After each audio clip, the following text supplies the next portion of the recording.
Assalamualaikum warahmatullahi wabarakatuh. Apa kabar sobat semuanya? Semoga kalian semua dalam keadaan sehat jasmani dan rohani. Tidak kekurangan satu apapun, amin ya robbal alamin. Oke, kali ini Mimin akan lanjutkan ceritanya. Tapi seperti biasa, bantu dulu tekan tombol like-nya terlebih dahulu dan berkomentar juga ya Tuan dan Anak. Terima kasih sesudah dan sebelumnya. Oke, kita lanjutkan saja ceritanya. Artikel 10 Jadefein, bab 521 sampai 525. 3 putaran kompetisi telah berakhir, dan pemenang terakhir sebenarnya hanya Ye Chong dan Wu Yun. Selanjutnya ada kompetisi Jadefein di Straw Hat Mountain. Ada 10 urat giok di Gunung Chaomao, 9 diantaranya adalah urat giok berkualitas tinggi, dan hanya 1 yang dikatakan sebagai urat limbah.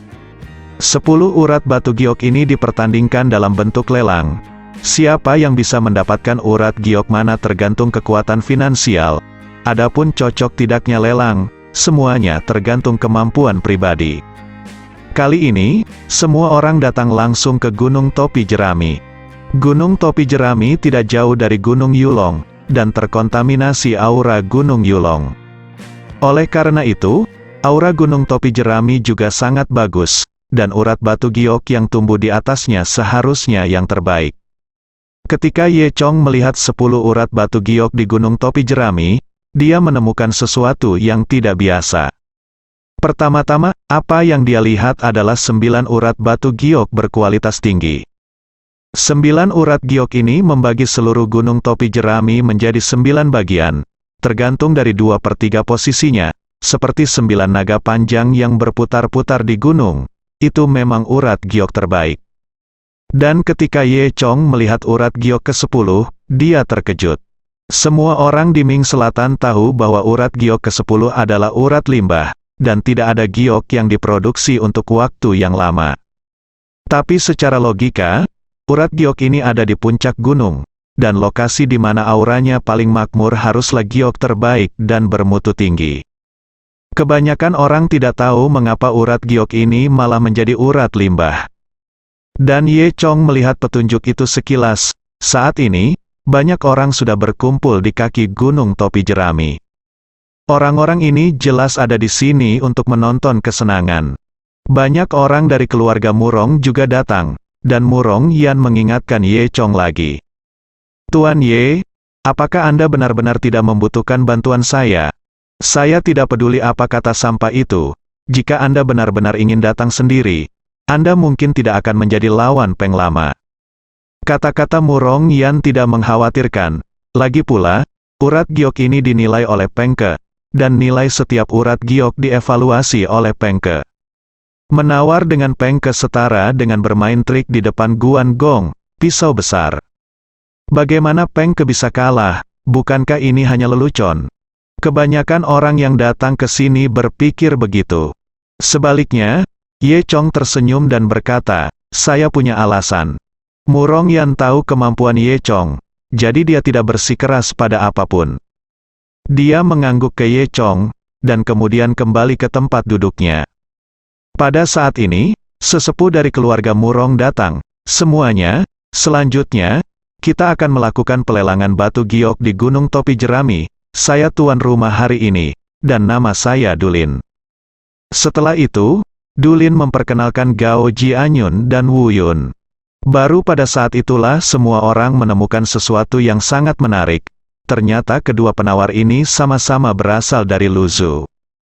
Setelah itu, pelelangan resmi dimulai. Selanjutnya, kita akan memulai pelelangan Vena giok pertama. Ini adalah urat giok di sisi tenggara, dan harga awalnya adalah 100 juta.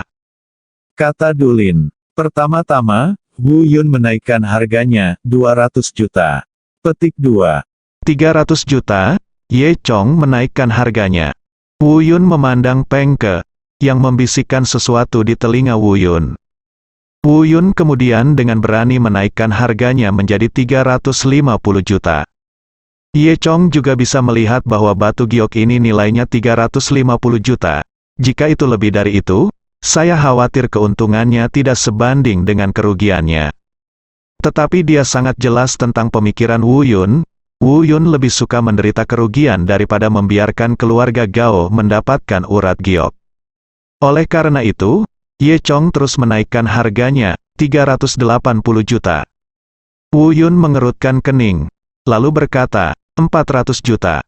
400 juta benar-benar di luar nilai urat batu giok ini, dan itu juga harga Wu Yun, tertinggi harga yang dapat diberikan. Ye Chong tahu bahwa jika dia terus menaikkan harganya, Wu Yun juga akan menyerah. Kalau begitu, keluarga Gao akan menderita. Bahkan jika dia mendapatkan batu giok ini, jika dia menghabiskan 400 juta yuan, kerugiannya akan terlalu besar untuk keluarga Gao, dan keuntungannya melebihi kerugiannya, jadi Ye Chong tidak menaikkan harganya lebih jauh. Vena giok pertama dibeli oleh Wu Yun seharga 400 juta.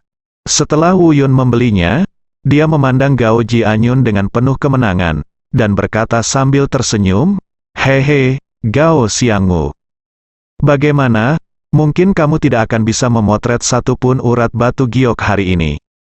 Baik Ye Chong maupun Gao Jianyun memperhatikan Wu Yun. Selanjutnya, pelelangan batu giok kedua dengan arah timur diadakan, dengan harga awal 500 juta. Ye Chong menawar, 600 juta, 700 juta. 750 juta, Ye Chong menaikkan harganya. Saat itu, Pengke mematok harga urat batu giok ini sebesar 750 juta. Jika melebihi 750 juta masih sebanding dengan kerugiannya. Ye Chong menaikkan harga ke atas lagi. Begitu Wu Yun mengertakkan gigi, dia menambahkan 50 juta lagi. 800 juta, pada akhirnya, Yumai dibeli oleh Wu Yun dengan harga 800 juta. Beberapa urat batu giok berikutnya seperti ini. Ye Chong akan menawar harga tertinggi setiap saat. Untuk mencegah keluarga Gao mendapatkan urat giok, Wu Yun harus membayar harga yang lebih tinggi untuk urat giok tersebut. Setelah beberapa putaran, Wu Yun telah kehilangan ratusan juta. Tapi Wu Yun tidak peduli, meskipun nilainya agak rendah. Itu sangat sukses sehingga keluarga Gao tidak memiliki satupun urat batu giok di foto. Selain itu, sekarang keluarga Wu mendapat bantuan dari keluarga Qian Yuan, tidak perlu mempertimbangkan masalah dana. Bagaimanapun, keluarga Qian Yuan adalah konsorsium terbesar di negara Wa. Jadi Wu Yun tidak takut menyia-nyiakan, tidak takut kehilangan uang, dan dia bisa menaikkan harganya setiap saat. Pada akhirnya, Wu Yun membeli semua 9 urat batu giok berkualitas tinggi, dan keluarga Gao tidak mendapatkannya. Melihat hasil seperti itu, Gao Jianyun merasa sedikit tertekan. Awalnya, dia ingin menunjuk ke 1 atau 2 urat batu giok untuk menyerahkan keluarga Gao. Tapi kali ini, saya khawatir semuanya akan menjadi kenyataan dilanggar. Namun, Ye Chong tidak bisa disalahkan untuk ini. Karena keluarga Wu bertekad untuk menghancurkan keluarga Gao, dan mereka sama sekali tidak memperhatikan hukum pasar. Dengan penawaran acak ini, keluarga Wu kehilangan setidaknya 1 miliar yuan. Tentu saja, jika hanya keluarga Wu, mereka tidak memiliki kekuatan seperti itu. Alasan keluarga Wu berani melakukan ini bukan karena keluarga Qian Yuan. Jadi dalam analisis terakhir, Gao Jianyun sendiri lalai. Dia tidak pernah berpikir bahwa keluarga Wu akan mendapatkan dukungan yang kuat seperti keluarga Qian Yuan. Setelah Wu Yun memotret 9 urat giok, dia memandang Ye Chong dan Gao Jianyun dengan penuh kemenangan. Gao Xiangwu, apakah Anda memiliki hal lain untuk dikatakan sekarang? Saya memiliki ke-9 urat giok di tangan saya tidak dapat menahannya lagi. Gao Jianyun masih terlihat dingin dan mengabaikan Wu Yun. Sebaliknya, Wu Yun menjadi semakin aktif, dan melanjutkan, sayang sekali, Gao Xiangwu, kamu sangat cantik, jika keluarga Gao tidak punya apa-apa untuk dimakan, kamu boleh datang ke keluarga Wu kami, saya kebetulan kekurangan seorang istri. Mengatakan hal-hal seperti itu dengan sembrono berarti bahwa keluarga Gao tidak memiliki kemungkinan untuk menyerah. Gao Jianyun memandang Wu Yun dengan ekspresi dingin. Dia sedang tidak ingin berdebat dengan Wu Yun tentang perselisihan verbal ini. Jika tidak, berdasarkan apa yang dikatakan Wu Yun, Gao Jianyun telah merencanakan dalam pikirannya bagaimana cara menyingkirkan Wu Yun. Sebaliknya, itu adalah Ye Chong, masih terlihat puas dan acuh tak acuh. Bahkan Gao Jianyun tidak mengerti mengapa Ye Chong begitu tenang.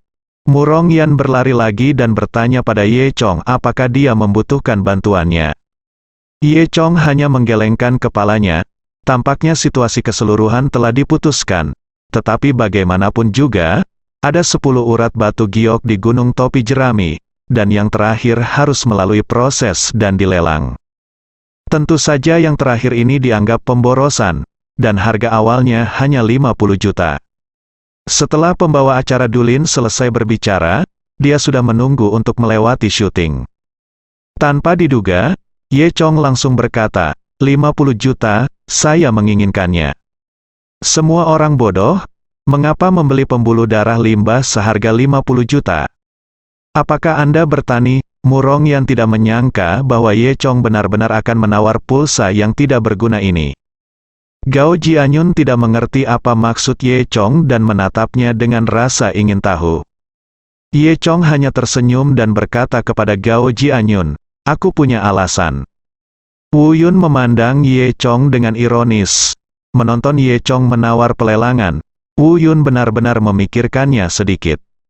Karena dia telah memutuskan hari ini bahwa tidak peduli berapa banyak uang yang dia habiskan, dia tidak akan membiarkan keluarga Gao mendapatkan urat batu giok. Qian Yuan Satomi juga memperingatkan Wu Yun sebelumnya, jangan pedulikan uang. Tetapi pada saat ini, Wu Yun berpikir dalam hati, karena 9 urat giok tingkat emas pertama telah diperoleh, dan begitu banyak uang telah dihabiskan, maka urat limbah ini tidak masalah. Oleh karena itu, Wu Yun memutuskan untuk menyimpan sejumlah uang dan tidak berdebat dengan Ye Chong. Belakangan, Dulin mengumumkan bahwa urat giok ke-10 adalah milik keluarga Gao. Hahaha, ini bisa menjadi hadiah hiburan, Wu Yun tertawa dengan lancang. Ye Chong tidak peduli untuk memperhatikan Wu Yun. Wu Yun terus mencibir dan berkata, hahaha, Ye Chong, kamu benar-benar menertawakanku sampai mati. Kamu menghabiskan 50 juta untuk membeli pulsa bekas, apa yang kamu rencanakan? Begitu, kamu tidak ingin mengubahnya ke restoran, kan? Iya, memang, kalau begitu, memang akan banyak uang. Lagi pula, para pekerja di 9 pembuluh giok saya harus makan, haha. Apakah keluarga Gao akan membuka restoran di masa depan? Pada akhirnya itu hampir menjadi tarian. Melihat penampilan Wu Yun yang merajalela, Gao Jianyun terdiam. Dia memandang Ye Chong dan bertanya, Tuan Ye, apakah ada yang istimewa tentang membeli urat giok ini? Apakah ini urat giok yang bagus? Ye Chong tersenyum dan berkata, tidak mungkin lebih baik. Chong mengatakan ini, semua orang tercengang. Dan yang pertama berhenti adalah Peng Ke. Vena giok ini semuanya diidentifikasi olehnya. Ye Chong mengatakan itu, bukankah dia hanya meragukannya? Peng Ke berjalan ke arah Ye Chong, anak muda, apakah kamu tidak percaya dengan penglihatanku? Aku telah melakukan penilaian terhadap pembuluh darah giok ini sejak lama, dan itu jelas merupakan pembuluh darah yang tidak berguna. Aku bisa menjaminnya dengan pengalaman puluhan tahunku, reputasi. Ye Chong hanya tersenyum dan berkata, identifikasi Anda salah. Peng Ke menjadi semakin marah, anak muda, beraninya kamu berbicara omong kosong, mengapa kamu mengatakan itu? Suara Peng Ke sedikit bergetar, memikat marah dan gelisah. Ini tidak bisa tidak membuat penonton di sekitar mereka merasakan kebencian yang sama. Benar, anak ini pasti sakit, hehe. Dia hanya seorang egomaniak. Jika kamu berani meragukan Tuan Peng, kamu benar-benar tidak tahu ketinggian langit dan bumi. Wu Yun juga mencibir, bodoh, sombong. Ye Chong masih terlihat tenang. Peng Ke balas tertawa dengan marah, adalah baik bagi anak muda untuk memiliki kepercayaan diri. Tetapi mereka tidak boleh sombong. Berapa banyak urat giok yang telah kamu lihat? Apa yang kamu tahu? Cepat atau lambat kamu akan menangis pada saat ini. Ye Chong berdiri, menunjuk ke urat giok di puncak gunung. Dia berkata, karena Tuan Peng sangat kuat, kamu seharusnya tahu apa bedanya tanah di puncak gunung, kan? Pengke mendengus, apakah kamu membutuhkan mengatakan itu? Faktanya, yang dimaksud Ye Chong adalah lokasi dari urat giok ke-10, yang merupakan kepala dari seluruh gunung. Menurut teori, urat giok ke-10 ini harus menjadi yang memiliki aura terkuat dan giok terbaik di antara semua urat giok. Lanjut Ye Chong, Pengke mendengus lagi, kamu benar. Siapapun yang mengetahui beberapa Feng Shui dapat mengetahui bahwa ini adalah kepala naga. Tetapi bagaimana dengan kepala naga? Bukankah masih ada yang salah dengan urat batu giok? Ye Chong tersenyum, berkata, kamu hanya tahu ada yang salah. Tapi tahukah kamu mengapa itu salah? Omong kosong, Pengke mencibir, tentu saja dia tidak tahu mengapa ada yang salah. Nyatanya, ini juga salah satu misteri Mingnan yang belum terpecahkan. Jika ada masalah, mengapa begitu banyak? Kata Pengke tidak sabar, Ye Chong melanjutkan, jika naga jatuh ke tanah, airnya akan terputus, dan jika naga tidak memiliki air, ia akan mati. Beberapa kata, seperti petir dari langit cerah, terdengar di benak Pengke. Dia memalingkan wajahnya ke samping, dan tiba-tiba menyadari sesuatu. Kemudian, matanya membelalak kaget, dan dia melihat urat batu giok di puncak gunung. Sekarang, dia dapat dengan jelas melihat sebuah batu besar yang menonjol dari puncak gunung. Dia tiba-tiba mendapat pencerahan ini. Apakah ini alasan mengapa pembuluh darah giok habis? Pengke terkejut, mengapa dia tidak melihat batu sebesar itu sebelumnya? Nyatanya, beberapa hal memang seperti ini. Ada masalah sulit yang tidak bisa saya pikirkan. Terkadang, sepatah kata pun dari orang lain bisa menghancurkan segalanya. Ye Chong tersenyum dan tidak berkata apa-apa. Itu karena ini. Pengke masih tidak percaya. Melihat ekspresi aneh Pengke, semua orang tahu bahwa ada sesuatu yang berubah, dan mereka semua memandang keduanya dengan penuh perhatian. Pada saat ini, Wu Yun sedikit bersalah, dan dia bertanya, Peng Tua, apa yang terjadi? Pengke tidak peduli tentang Wu Yun saat ini, dan tidak menjawabnya. Wu Yun menjadi lebih cemas, menatap Ye Chong dan bertanya, apa yang kamu rencanakan? Katakan padaku, apa yang kamu rencanakan? Ye Chong tersenyum, dan berkata kepada Wu Yun, sudah kubilang kamu tidak akan mengerti, tapi aku masih bisa mengatakannya dengan sederhana. Yaitu, jika batu itu dihancurkan, aura gunung topi jerami akan kembali normal, dan aura Jade Vein akan berubah. Apa maksudmu? Wu Yun masih tidak mengerti. Pengke di sebelahnya berkata, itu berarti urat giok di puncak gunung akan menjadi urat giok terbaik, dan 9 urat giok di bawah sebenarnya melayani urat giok di puncak gunung. Aktifkan, dan semua urat batu giok lainnya akan menjadi tidak berguna. Bagaimana ini bisa terjadi? Wu Yun menjadi pucat karena terkejut. Apakah yang kamu katakan benar? Jangan menggodaku, Tuan Peng. Dia sekali lagi menoleh ke Pengke untuk mengkonfirmasi. Pengke mengangguk, terkejut dengan wawasan Ye Chong. Faktanya, Pengke telah belajar di sini berkali-kali sebelumnya, tetapi dia tidak mengamati masalahnya. Sebaliknya, Ye Chong langsung menjelaskannya, dia benar-benar seorang master. Dia sedikit malu, dia tidak menyangka bahwa di usianya, dia tidak sebaik pemuda.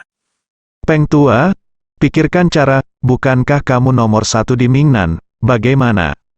Dengan kemampuanmu, apakah kamu tidak merasa malu? Pikirkan cara, Wu Yun berkata dengan marah. Pengke tersenyum kecut, itu benar. Saya telah hidup selama bertahun-tahun dengan sia-sia, konyol berpura-pura menjadi orang nomor 1 di Mingnan. Setelah berbicara, Peng Ke pergi dengan malu, tinggalkan semua orang di sana dalam keadaan linglung. Tapi Wu Yunxi akhirnya mengerti kata-kata Pengke, dan dia memandang Ye Chong dengan kejam. Kamu berbohong padaku. Ye Chong tersenyum dan berkata, jangan katakan itu, semua orang menawar secara normal. Kamu memiliki kemampuan, aku punya menangkap 9 urat giok, apa hubungannya dengan saya? Anda tidak menginginkan urat giok ke-10, dan itu tidak ada hubungannya dengan saya. Tentu saja, Anda memberi kami urat giok ke-10. Apa yang Anda lakukan katakan.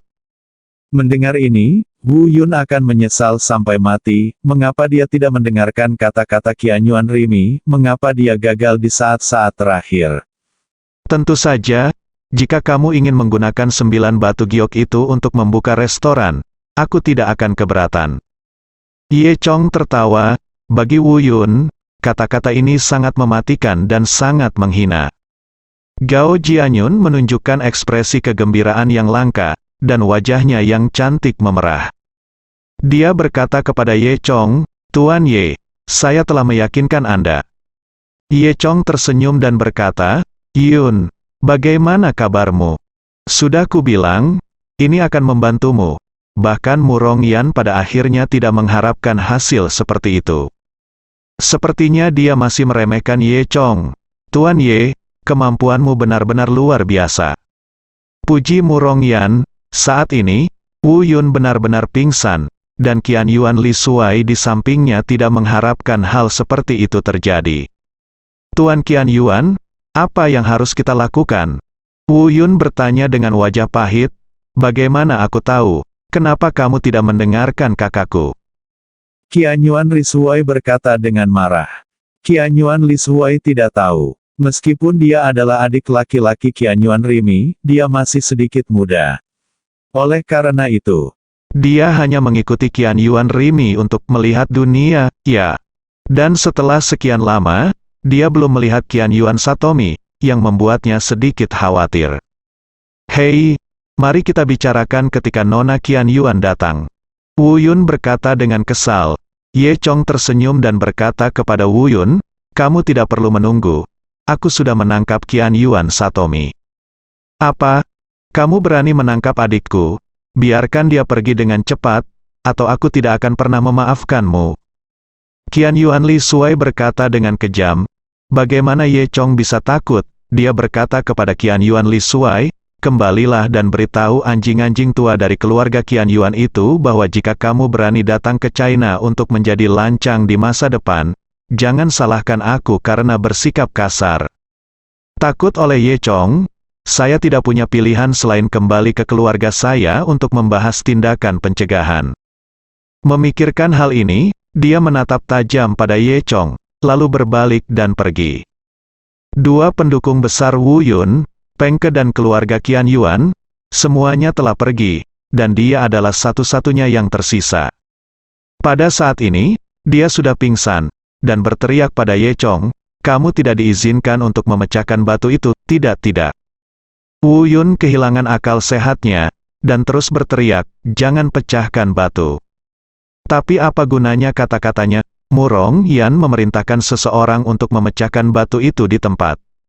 Dengan suara keras, ke-9 urat batu giok yang dibeli Wu Yun dengan harga tinggi menjadi urat yang tidak berguna. Dan urat giok di puncak gunung keluarga Gao telah menjadi urat giok berkualitas tinggi. Adegan dramatis di pelelangan mengejutkan semua orang yang hadir. Murong Yan terus mengagumi, Tuan Ye benar-benar baik. Ye Chong hanya tersenyum dan berkata kepada Murong Yan, terima kasih atas bantuan Anda kali ini. Setelah itu, pelelangan berakhir, dan Murong Yan mengundang Ye Chong dan Gao Jianyun makan. Saat makan malam, Gao Jianyun dan Murong Yan menjalin kerjasama. Karena Murong Yan sangat mengenali kemampuan Gao Jianyun, dia ingin Gao Jianyun mewakili keluarga Murong dalam bisnis urat batu giok. Dengan cara ini, keluarga Gao tidak menderita kerugian apapun akibat hancurnya 2 urat batu giok. Malahan mereka sekarang bekerja sama dengan keluarga Murong, membuat bisnis mereka di Mingnan mencapai ketinggian baru. Setelah mereka berdua selesai mengobrol, Ye Chong mengangkat totem itu lagi. Dia bertanya kepada Murong Yan, ngomong-ngomong, Nona Murong, apakah Anda punya berita tentang Hong Zenyuan? Murong Yan menggelengkan kepalanya dan berkata, belum, saya telah mengirim semua orang di keluarga Murong untuk mencarinya, tapi masih belum ada. Berita apa? Kemungkinan besar dia telah melarikan diri ke Siwan Dasan. Jika itu masalahnya, itu akan sulit. Kata Murong Yan kepada Ye Chong dengan sedikit malu. Ye Chong mengangguk. dan dia juga tahu bahwa 100.000 gunung tidak lagi berada dalam lingkup pengaruh keluarga Murong. Tampaknya hal ini tidak boleh terburu-buru, tetapi harus dipertimbangkan dalam jangka panjang. Ye Chong berpikir sendiri. Setelah itu, Gao Jianyun menerima pesan, keluarga Wu telah menantang 3 keluarga besar di Luzhu, dan ingin memutuskan hasilnya dengan paksa melalui arena grup. Jika keluarga Wu kalah, biarkan saja mereka yang menghadapinya. Jika 3 keluarga besar kalah, maka seluruh Luzhu akan diserahkan kepada keluarga Wu. Tampaknya keluarga Wu masih belum menyerah, dan pada akhirnya ingin melawan binatang buas yang terperangkap itu. Faktanya, Gao Jianyun sudah lama berpikir bahwa keluarga Wu tidak akan tunduk dengan patuh, dan pasti akan melawan binatang buas yang terperangkap. Bagaimanapun, keluarga Wu masih memiliki pendukung, dan itu adalah Qian Yuan Zhengnan. Qian Yuan Zhengnan adalah seorang master. Ini memang kesempatan bagi keluarga Wu. Namun, karena keluarga Wu telah bergerak, 3 keluarga besar tidak mungkin mengatakan bahwa mereka takut. Oleh karena itu, Long Mingcheng dan Jiang Bielu sudah sepakat mengadakan arena grup 3 hari kemudian untuk menentukan pemenangnya. Kedua lelaki tua ini sekarang memberitahu Gao Jianyun bahwa mereka ingin Gao Jianyun kembali. Adapun Gao Jianyun, masalah dengan Mingnan telah diselesaikan, dan dia akan kembali ke Luzhu. Tuan Ye, maukah Anda kembali dengan saya? Gao Jianyun bertanya. Ye Chong menggelengkan kepalanya, urusannya belum selesai. Dia masih perlu menemukan Hong Zhenyuan di Mingnan, untuk mengetahui keberadaan bulu Phoenix itu. Keesokan harinya, Gao Jianyun mengambil penerbangan pagi kembali ke Luzhu. Ye Chong tidak memiliki petunjuk apapun baru-baru ini, jadi dia hanya pergi untuk melihat bagaimana keadaan ayah Zhao Xiaobai, Zhao Si. Setelah beberapa hari perawatan, serta perawatan sangat istimewa, dari Direktur Rumah Sakit Ketiga Qin Gui dan lainnya, tubuh Zhao Si pulih dengan cepat. Saat Ye Chong datang, Zhao Si sedang berbicara dengan Zhao Xiaobai di bangsal. Zhao Xiaobai juga tampak dalam suasana hati yang baik, lagi pula ayahnya hampir pulih. Begitu Ye Chong muncul, Zhao Si mengenalinya. Zhao Si bertanya kepada Zhao Xiaobai, "Ini Tuan Ye Chong, kan?" Zhao Xiaobai mengangguk. Ye Chong merasa geli di dalam hatinya, berpikir bagaimana mungkin Zhao Si, dengan penampilannya, melahirkan seorang gadis cantik seperti Zhao Xiaobai. Gen ini terkadang sangat tidak akurat. Zhao Xiaobai juga sangat senang melihat Ye Chong. "Kakak Ye Chong, kamu di sini, aku belum punya waktu untuk berterima kasih." Zhao Xiaobai menatap Ye Chong sambil tersenyum. Ye Chong berkata, "Sama-sama, ini hanya masalah sepele." Setelah itu, Zhao Si juga berterima kasih kepada Ye Chong, dan berkata, "Kamu, Tuan Ye, terima kasih memilikimu, jika tidak, hidupku yang lama akan menjadi dalam bahaya, sudah lama berlalu, hilang." Ye Chong tersenyum. Pada saat ini, Dekan Qin Gui masuk. Dia mendengar bahwa Ye Chong akan datang, jadi dia bergegas menemui Ye Chong. "Tuan Ye, senang Anda ada di sini, kami merawat dan memeriksa Tuan Zhao Si dalam semua aspek setiap hari. Selain itu, kami memperlakukan Tuan Zhao Si dengan ketat sesuai dengan resep Anda. Nah, tubuhnya semakin parah dan lebih buruk, lebih baik. Saya harus mengatakan bahwa resep yang Anda berikan sangat berguna.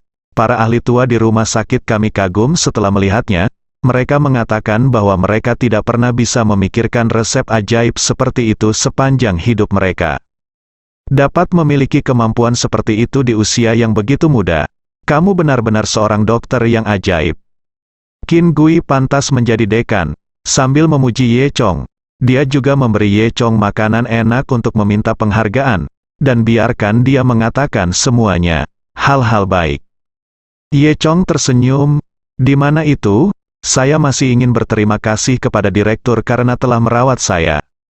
Kemudian, Ye Chong tiba-tiba teringat bahwa Qin Gui adalah direktur rumah sakit provinsi ketiga, dan dia ditunjuk untuk mendapat informasi yang baik, dan direktur rumah sakit ada banyak orang dengan mata campur aduk, dan ada banyak hal yang berhubungan dengan mungkin Qin Gui akan tahu tentang totem ular.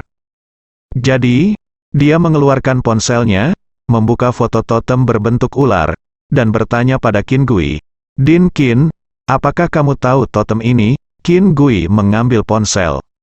Ye Chong melihat foto di dalamnya, dan lalu menggelengkan kepalanya. Dia mengembalikan telepon ke Ye Chong. "Maaf, Tuan Ye, saya belum melihatnya." Ye Chong mengangguk dan berkata, "Tidak apa-apa." Ada sedikit kekecewaan dalam nada suaranya. Pada saat ini, Zhao Xiaobai mengeluarkan, "Ya," dan dia berkata kepada Ye Chong, "Kakak Ye Chong, bisakah saya melihat foto ini?" Ye Chong memandang Zhao Xiaobai dengan curiga. Apakah dia tahu? Sambil berpikir, Ye Chong menyerahkan telepon ke Zhao Xiaobai. Zhao Xiaobai melihatnya dan berkata, "Ini, bukankah ini totem dari suku ular Yin di pegunungan 100.000? Begitu Ye Chong mendengar kata 100.000 gunung dan suku, dia tahu ada sesuatu yang terjadi. Dia memandang Zhao Xiaobai dengan penuh semangat. "Xiaobai, apakah kamu tahu totem ini?" Zhao Xiaobai mengangguk, dan mulai berbicara tentang ceritanya. 3 tahun lalu, saya pernah salah masuk ke Siwan Dasan, dan kemudian tersesat di dalamnya, melangkah semakin jauh. Saya ketakutan saat itu, dan kemudian saya bertemu dengan sebuah suku ular Yin. Orang-orang di suku itu sangat aneh, dan seluruh suku merasa ngeri. Anak laki-laki itu menyelamatkan saya. Jika itu bukan untuknya, aku khawatir aku akan menjadi tongkat sekarang." Memikirkan hal ini, Zhao Xiaobai tidak bisa menahan perasaan sedikit takut. Zhao Xiaobai melanjutkan, "Orang-orang di suku itu tampaknya bisa menggunakan mantra seperti sihir, yang sangat menakutkan." Ye Chong mendengar kali ini, lebih dan lebih bersemangat. Karena pada saat itu Hong Zenyuan juga menggunakan kata-kata seperti tongkat manusia, dan gu ular. Zhao Xiaobai melanjutkan, "Saya melihat totem ini di atas batu besar di suku mereka, dan mereka menyembah ular ini." Zhao Xi melengkungkan bibirnya dan berkata kepada Zhao Xiaobai, "Kamu masih berani mengatakannya? Jika tidak untuk keserakahanmu main." Dia melengkungkan bibirnya lagi. "Bisakah mulutku menjadi seperti ini?" Ternyata Zhao Xiaobai ingin bermain, dan tersesat di Siwan Dasan dan tersesat di dalamnya. Saat itu, Zhao Xi sangat cemas dan mati-matian mencari di 100.000 gunung. Akibatnya, ketika Zhao Xiaobai keluar dengan selamat dan sehat, Zhao Xi tersesat di dalam lagi. Zhao Xi tersesat selama 2 hari, dan diracuni oleh serangga, menyebabkan seluruh tubuhnya lumpuh. Untungnya, dia kemudian diselamatkan oleh seseorang, dan nyawanya terselamatkan. Ketika dia kembali, dia menemukan Zhao Xiaobai sedang menunggunya di rumah. Zhao Xiaobai juga terdiam, dan merawat Zhao Xi selama setengah tahun sebelum Zhao Xi pulih. Namun, wajah Zhao Xi ditinggalkan dengan gejala sisa. Ye Chong tidak tertarik dengan peristiwa masa lalu ini, jadi dia terus bertanya kepada Zhao Xiaobai, "Di mana tepatnya lokasi suku itu? Apakah kamu masih ingat?" Zhao Xiaobai berpikir sejenak, "Aku tidak begitu ingat.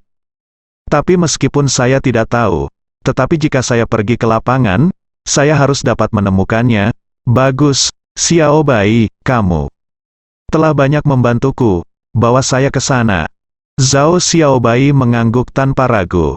Ye Chong berkata dengan gembira, "Xiaobai, kamu sangat luar biasa." Zhao Xiaobai sedikit tersipu setelah dipuji oleh Ye Chong, menundukkan kepalanya dan berkata, "Kakak Ye Chong, sungguh luar biasa, aku sangat senang bisa melakukannya, tolong." Namun, Zhao Xi sedikit ragu-ragu, dia menyeringai dan berkata, Xiaobai, apakah akan berbahaya di sana?" Bahkan, Zhao Xi malu untuk mengatakan bahwa dia tidak ingin Zhao Xiaobai datang, pergi. Tapi Ye Chong menyelamatkan hidupnya, dan dia bukan tipe orang yang tahu bagaimana membalas kebaikannya. Hanya saja dia tidak ingin putrinya mengambil risiko. Jika dia disuruh pergi untuk masalah ini, dia pasti akan pergi ke sana tanpa ragu. Ye Chong juga tahu apa yang dikhawatirkan Zhao Si. Dia tersenyum dan berkata, "Jangan khawatir, Paman Si. Xiao Bai akan baik-baik saja denganku di sini. Aku akan membawanya kembali dengan selamat." Zhao Si masih sedikit ragu-ragu. Zhao Xiaobai memberi Zhao Si tatapan mencela. "Ayah, jangan bilang, tidak apa-apa, aku percaya kakak Ye Chong." Kemudian Zhao Si mengangguk dan berkata, "Oke, kalau begitu kamu harus berhati-hati dan meneleponku jika kamu berada dalam bahaya." Zhao Xiaobai terkekeh. "Ayah, apa gunanya memanggilmu? Apakah kamu tidak takut separuh wajahmu yang lain juga akan berkedut?" Sore harinya, keduanya melakukan persiapan. Setelah itu, Zhao Xiaobai dan Ye Chong memasuki 100.000 gunung. Gunung Siwanda berada di sebelah timur Mingnan. Meskipun yang disebut 100.000 adalah angka imajiner, itu juga dapat menunjukkan bahwa ada begitu banyak gunung di sini, dan gunung-gunung itu terus-menerus, dan ujungnya tidak dapat dilihat sekilas, seperti lautan pegunungan. Bahkan penduduk setempat di Mingnan hanya dapat memahami beberapa pegunungan di tepi Siwandasan. Termasuk Gunung Yulong dan Gunung Topi Jerami, semuanya berada di tepi Gunung Siwanda. Dan pegunungan misterius di tengah 100.000 gunung itu pada dasarnya adalah tanah tak bertuan. Tidak ada yang bisa keluar hidup-hidup, dan belum ada yang menjelajahi tempat misterius itu. Tetapi semua orang tahu bahwa mineral di Siwandasan sangat kaya, dengan kekayaan alam dan manusia yang luar biasa. Belum lagi yang lainnya, hanya Gunung Yulong di tepi pegunungan 100.000 yang menjadi kepala urat batu giok dunia. Beberapa urat batu giok itu sudah langka. Di Siwandasan, masih banyak suku primitif yang hidup. Karena mereka terisolasi dari lingkungan alam Siwandasan, mereka tidak berhubungan dengan masyarakat saat ini, dan mereka masih mempertahankan kebiasaan hidup yang sangat primitif, yang tertinggal hampir 50 tahun dari masyarakat saat ini. Beberapa suku masih menyembah teori dewa dan hantu. Ini adalah kasus suku tempat Zhao Xiaobai dan Ye Chong pergi. Suku ular yin lazim dalam ilmu sihir, dan ular adalah spesies khas dalam ilmu sihir, jadi mereka menyembah dewa ular. Faktanya, Hong Zhenyuan adalah anggota suku ular yin. Keterampilan Gu Hong Zhenyuan hanya bisa dianggap biasa-biasa saja di suku, tetapi pikirannya jelas, dan dia tidak menghabiskan seluruh hidupnya terjebak di pegunungan. Setelah dia keluar dari 100.000 pegunungan, mengandalkan keterampilan sihirnya, dia membuat terobosan di Mingnan. Jika dia tidak bertemu Ye Chong kali ini, dia mungkin akan menunjukkan tinjunya di konferensi naga giok dan menguasai seluruh Mingnan. Zhao Xiaobai dan Ye bergegas ke Siwandasan. Semakin dalam, Zhao Xiaobai mengandalkan ingatannya dan menuju ke suku ular yin. Sudah sore berjalan, langit semakin sore, dan semakin dekat ke tujuan. Lagi pula, Zhao Xiaobai adalah gadis biasa, dan dia sudah kelelahan. Jadi, keduanya menemukan tempat di tepi sungai, mendirikan tenda, dan bersiap untuk bermalam di sini. Malam itu, sinar bulan seperti mencuci, malam di Gunung Siwanda sepi, dan beberapa serangga yang hanya keluar pada malam hari membuat kicauan lembut menambah suasana malam yang hening. Tempat yang mereka pilih untuk menginap adalah di pinggir sungai, sungainya deras dan sangat jernih. Suhu di Ming Selatan dan Luzhu berbeda. Saat ini Luzhu masih di awal musim semi, dan dingin serta suhunya sangat rendah. Dan Mingnan hangat seperti musim semi sepanjang tahun, dan ini adalah saat cuaca lebih cocok, dan Anda juga bisa mandi di air. Zhao Xiaobai lelah sepanjang sore, seluruh tubuhnya berkeringat dan lengket, jadi dia ingin mandi. Tapi dia sedikit takut pada kegelapan. Dia dengan malu-malu berkata kepada Ye Chong, "Kakak Ye Chong, apakah kamu melihat sungai di sana?" Ye Chong mengangguk. "Nah, setelah berjalan sepanjang hari-hari ini, apakah kamu berkeringat dan lengket?" Ye Chong mengangguk. Zhao Xiaobai berkata lagi, "Ah, haruskah saya mandi?" Ye Chong memandang Zhao Xiaobai dengan curiga. "Oh, Xiaobai, aku mengerti, kamu ingin aku mandi bersamamu." Zhao Xiaobai menatap Ye Chong tanpa berkata-kata, dan berkata, "Kakak Ye Chong, maksudku, aku ingin mandi, tapi aku sedikit takut, bisakah kamu tidak pergi jauh?" Ada kalimat lain yang membuat Zhao Xiaobai malu untuk mengatakannya, yaitu, "Jangan lihat aku juga." Ye Chong menyentuh hidungnya, tersipu, dan berkata, "Jadi begitu, jangan khawatir, aku akan menonton dari samping, tidak akan terjadi apa-apa." Zhao Xiaobai masih sedikit takut, tapi dia malu, dan mengambil di depan Ye Chong pakaian, dia harus pergi sejauh yang dia bisa terima, dan bersembunyi di balik batu besar. Zhao Xiaobai dengan cemas berteriak, "Kakak Ye Chong, jika sesuatu terjadi, aku akan berteriak keras, kamu harus datang dan menyelamatkanku." Ye Chong setuju sambil tersenyum, "Jangan khawatir, aku akan melindungimu bersamaku di sini." Zhao Xiaobai bersenandung, lalu melepas pakaiannya, pergi ke sungai untuk mandi. Zhao Xiaobai mengira langit gelap, dan keduanya jauh, dia hanya bisa melihat garis besar Ye Chong. Jadi Ye Chong tidak bisa melihat dirinya dengan jelas.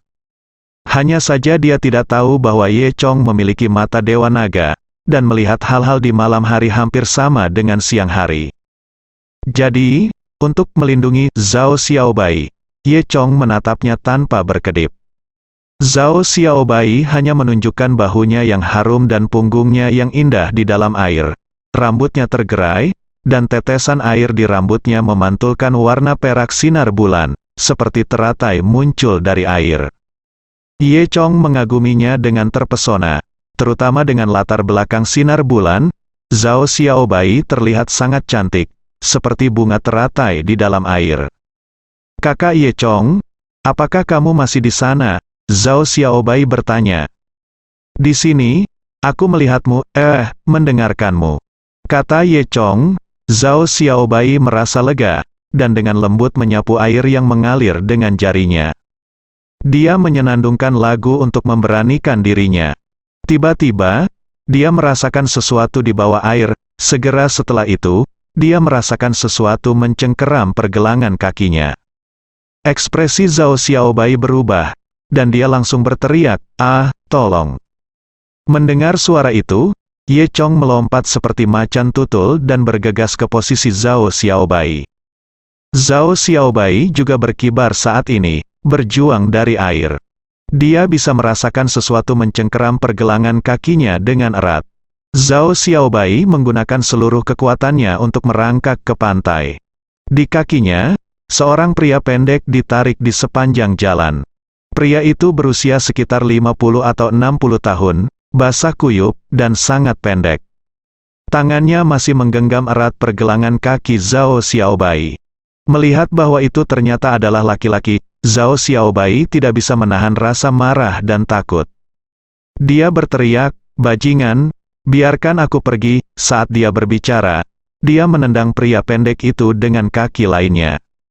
Dan pria pendek itu sepertinya sudah gila. Matanya merah dan ekspresinya kusam. Hal yang aneh adalah, jika itu adalah hooligan, dia akan menyerbu Zhao Xiaobai sebelumnya, tetapi pria ini sepertinya tidak mencoba memperkosa Zhao Xiaobai, dia lebih seperti binatang buas. Dia tidak memperhatikan tubuh Zhao Xiaobai, tetapi menggigit kaki Zhao Xiaobai. Zhao Xiaobai berteriak kesakitan. Pada saat yang sama, Ye Chong juga bergegas ke tempat kejadian. Dia menendang kepala pria itu dan mematahkan rahang pria itu. Pria pendek itu langsung ditendang oleh Ye Chong sejauh 8 atau 9 meter, dan pingsan setelah berguling di tanah 2 kali. Berkat kedatangan tepat waktu Ye Chong, jika tidak, kaki Zhao Xiaobai akan digigit. Melihatnya sekarang, kaki Zhao Xiaobai tidak mengalami banyak luka, tetapi digigit oleh pria dengan sedikit bekas gigi. Darah mengalir sedikit di kaki seputih salju. Wajah Zhao Xiaobai menjadi pucat karena ketakutan, dan dia masih shock. Dia berkata, orang ini sepertinya memakanku, dia memakan orang." Mengerikan, dia terlihat seperti itu. Tampaknya memiliki semacam penyakit, tidak terlihat seperti manusia, sangat aneh. kata Zhao Xiaobai sambil gemetar ketakutan. Ye Chong mengangguk dan berkata, Xiaobai, mengapa kamu tidak terkejut dan mengenakan pakaianmu dulu? Baru kemudian Zhao Xiaobai menyadari bahwa dia baru saja basah karena air, dan dia buru-buru menutupi tubuhnya, wajahnya memerah, dengan malu, dia meringkuk di sana dengan kepala menunduk. Ye Chong tertawa dan melemparkan pakaian itu ke Zhao Xiaobai. Zhao Xiaobai dengan cepat membahasnya. Saat ini, Ye Chong menatap kaki Zhao Xiaobai. Bagaimana? Ye Chong mengerutkan kening, karena dia menemukan bahwa kaki Zhao Xiaobai terinfeksi. Zhao Xiaobai menggigit bibir merahnya dan berkata, aku tidak merasakan sakit, dan tidak sakit. Tapi Ye Chong melihat bahwa di belakang punggung kaki Zhao Xiaobai, di mana dia digigit dan berdarah, warnanya adalah agak hitam. Ini menunjukkan bahwa gigi pria itu sebenarnya beracun. Pada saat ini, punggung kaki seputih salju yang asli telah berubah menjadi hitam, merah dan bengkak. Tetapi Zhao Xiaobai tidak merasakannya sama sekali, seolah-olah seluruh kakinya mati rasa. Dia bertanya kepada Ye Chong, bagaimana? Tidak apa-apa. Ye Chong mencubit kaki Zhao Xiaobai dan bertanya, apakah sakit? Zhao Xiaobai menggelengkan kepalanya dan berkata, tidak sakit sama sekali. Iya. Ye Chong mengangguk dan bersenandung. Zhao Xiaobai bertanya, jika tidak sakit, maka tidak apa-apa. Ye Chong berkata, aneh jika tidak sakit, yang berarti dagingmu membeku. Zhao Xiaobai sangat ketakutan sehingga Huarong menjadi pucat, dan dengan cepat bertanya, lalu apa yang harus saya lakukan? Ye Chong tidak menjawab, tetapi melihat sekeliling. Dia melihat sekeliling dengan mata Dewa Naga, yang memiliki penglihatan malam yang hebat, dan akhirnya menemukan rumput berbentuk jarum di tumpukan rumput liar di tepi sungai. Kamu bergegas dan mengambil rumput jenis konifera, lalu mengunyahnya di mulutnya. Segera setelah itu, dia mengeluarkan pil dari instrumen luar angkasa, menghancurkannya menjadi bubuk, dan memercikkannya ke kaki Zhao Xiaobai gunakan kain untuk membungkus kaki Zhao Xiaobai. Setelah melakukan ini, Ye Chong berkata, tidak apa-apa, ini akan baik-baik saja setelah malam ini. Setelah ramuan ditempelkan, Zhao Xiaobai hanya merasakan kesejukan, bagaimanapun, kakinya merasakan sensasi. Dia tahu ini pertanda baik, dan dia percaya apa yang dikatakan Ye Chong. Zhao Xiaobai mengangguk dengan patuh, lalu berdiri dengan dukungan Ye Chong. Namun, Zhao Xiaobai masih sangat ketakutan, memegang erat lengan Ye Chong dengan kedua tangan, bersandar pada tubuh Ye Chong, gemetar hebat. Ye Chong hanya merasakan tubuh lembut menempel padanya, dan dia sangat senang. Dia membantu Zhao Xiaobai berjalan ke pria aneh itu. Zhao Xiaobai sangat aneh, karena dia telah melihat bahwa perilaku pria itu barusan bukan untuk menghina dirinya sendiri, tetapi untuk memakan dirinya sendiri. Mungkinkah ada kanibal di sini? Ye Chong menatap pria itu dan berkata, dia telah diracuni oleh Gu. Apakah itu terkait dengan suku ular Yin? Zhao Xiaobai berkata setuju. Kita mungkin tidak jauh dari suku ular Yin. Mungkin itu benar-benar mereka. Ye Chong tidak yakin apa yang sedang terjadi saat ini.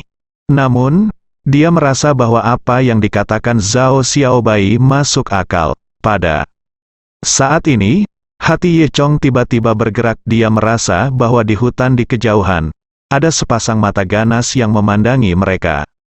Mata itu sangat rahasia. Jika Ye Chong tidak begitu tajam, dia mungkin tidak akan menyadarinya sama sekali. Ye Chong melihat ke belakang dengan ganas. Orang itu telah melarikan diri dengan cepat, dan Ye Chong hanya melihat bayangannya.